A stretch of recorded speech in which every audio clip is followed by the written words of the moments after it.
Welcome to Not Milk Never Milk. Subscribe if you're lactose intolerant. You start by preparing the hardware. Check that the second monitor and your PC share a compatible port, then connect the cable and power the screen. Once connected, Windows 10 often auto-detects displays. Make sure both monitors show power and signal lights. If you use an adapter, keep it attached. Adapters can change detection behavior. Once the physical link is made, proceed to the software side immediately so Windows can enumerate the new display and report it in settings. Now configure how the two monitors behave. Press Windows plus P to quickly pick Extend or Duplicate. Choose Extend to expand your desktop. Then open Settings System Display to fine-tune.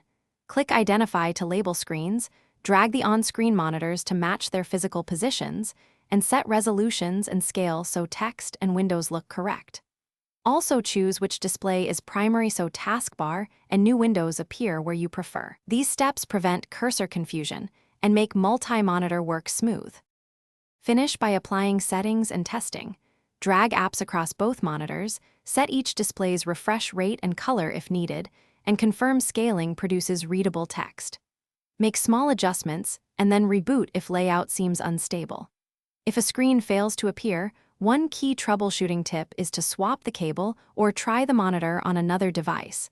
This isolates a bad cable or port. Also check the monitor input menu and update the graphics driver.